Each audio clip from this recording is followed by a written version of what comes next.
please whatever.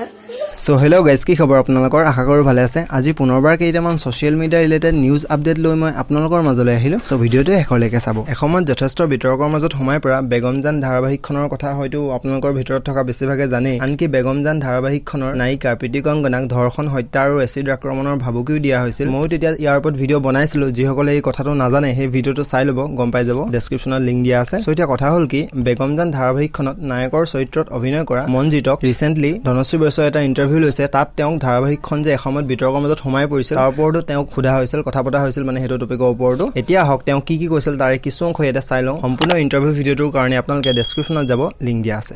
আপোনালোকে জানে বহুত কন্ট্ৰভাৰ্সি হৈছিল, তো হেতু ক্ষেত্ৰত কি কবা, কেনেকুৱা মানে লাইফৰ ফাৰ্ষ্টখন মেগা ধাৰাবাহিক ন, নিজৰ ল্যাঙ্গুৱেজত, তাৰ পিছত এনেকুৱা এটা ঘটনা।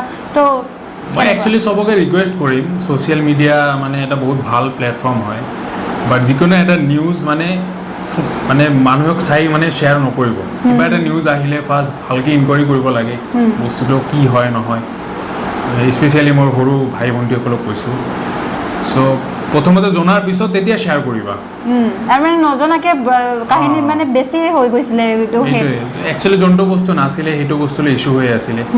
এতিয়া আহিছোঁ নেক্সট আপডেটলৈ। ত্ৰিবেণী বৰুৱাৰ চেনেল শেষ হোৱাৰ পিছত যে চেনেলটো ঘূৰি আহিল, মই ৰিচেণ্টলি তাৰ ওপৰত আপডেট দিছিলোঁ। যিসকলে সেই ভিডিঅ'টো চাইছে গম পায়ে চাগে। চ' এতিয়া কথা হ'ল কি, চেনেলটো ঘূৰাই পোৱাৰ পিছত তেওঁ প্ৰথমটো ভ্লগ ৰিচেণ্টলি 17 আগষ্ট তাৰিখে তেওঁৰ চেনেলত আপলোড কৰিছে। আৰু ভ্লগটোৰ আৰম্ভণিতে তেওঁ চেনেলটো ঘূৰাই পোৱাৰ ওপৰত ৰিয়েক্ট কৰিছে। আহক এতিয়া সেই অংশটো ইয়াতে চাই লওঁ। সম্পূৰ্ণ ভ্লগটোৰ বাবে আপোনালোকে ডেসক্ৰিপচনত যাব, লিংক দিয়া আছে।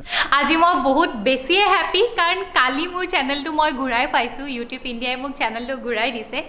শেষ হৈছিল কিন্তু কালি ঘূৰি আহিলে, থেংকফুলি। আৰু all thanks two Nilotpal Chaliha, আপোনালোকৰ সকলোৱে মৰমৰ ইউটিউবাৰ নীলোৎপল, যিহেতু মোৰ খুব ভাল বন্ধু।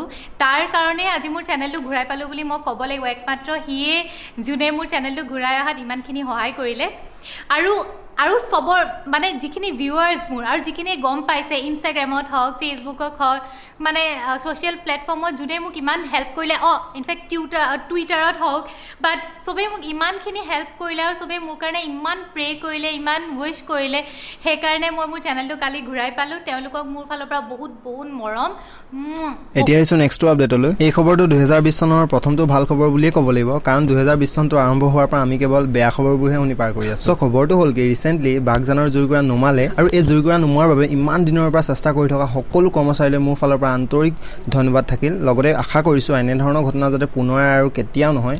পিছে এই ক্ষেত্ৰত আপোনালোকে কি ক'ব বিচাৰে কমেণ্ট কৰি জনাব। এতিয়া আহিছোঁ নেক্সট আপডেটলৈ। অসমৰ জনপ্ৰিয় অভিনেতা যতীন বৰাক ৰিচেণ্টলি ছ'চিয়েল মিডিয়াত বহুতে সমালোচনা কৰি আছে। আচলতে কথাটো হ'ল কি, কা আন্দোলনৰ সময়ত তেওঁ বিজেপি ত্যাগ কৰি অসমৰ ৰাইজৰ লগত থিয় দিছিল, কিন্তু এতিয়া তেওঁ আকৌ বিজেপিত যোগদান কৰি লগতে কা আন্দোলনত ভাগ লোৱাটো আৱেগিক সিদ্ধান্ত আছিল বুলি তেওঁ কৈছে। আৰু লগতে তেওঁ হিমন্ত বিশ্ব শৰ্মা আৰু মুখ্যমন্ত্ৰীক ক্ষমাও বিচাৰিছে। সেইকাৰণে কা আন্দোলনকাৰী সকলো ৰাইজে তেওঁক বৰ্তমান ছ'চিয়েল মিডিয়াত যথেষ্ট সমালোচনা কৰি আছে। বহুতে কৈছে অভিনেতা সদায় অভিনেতাই, ৰিয়েল লাইফতো অভিনেতা, ৰিয়েল লাইফতো অভিনেতা। পিছে এই ক্ষেত্ৰত আপোনালোকে কি ক'ব বিচাৰে কমেণ্ট কৰি জনাবচোন। এতিয়া আহিছোঁ কেইটামান এচিভমেণ্টৰ নিউজ লৈ। তোমাৰ উশাহত মিউজিক ভিডিঅ'টোৱে কমপ্লিট কৰিছে 15 মিলিয়ন প্লাছ ভিউজ। হাকিম তোমাৰ হতে গানটোৱে কমপ্লিট কৰিছে 7 million plus views. Oseng music ভিডিঅ'টোৱে কমপ্লিট কৰিছে 7 মিলিয়ন প্লাছ ভিউজ। নজনাকে নুবুজাকে মিউজিক ভিডিঅ'টোৱে কমপ্লিট কৰিছে 4 million plus views. Ramdhenu music ভিডিঅ'টোৱে কমপ্লিট কৰিছে 4 million plus views. Sundari Pramila music ভিডিঅ'টোৱে কমপ্লিট কৰিছে 6 মিলিয়ন প্লাছ ভিউজ। আৰু কংচেং মিউজিক ভিডিঅ'টোৱে কমপ্লিট কৰিছে 15 মিলিয়ন ভিউজ। চ' গাইজ আজিলৈ ইমানে। আপোনালোকৰ যদি এই ভিডিঅ'টো চাই ভাল লাগিলে লাইক কমেণ্ট কৰি জনাই দিব, আৰু অলপ শ্বেয়াৰ কৰি দিব। আৰু এনেধৰণৰ ছ'চিয়েল মিডিয়া ৰিলেটেড নিউজ আপডেটবোৰ পাই থাকিবলৈ অসম ছ'চিয়েল মিডিয়া চেনেলটো ছাবস্ক্ৰাইব কৰি বেল আইকন টিপি অল কৰি ল'ব। Thank U.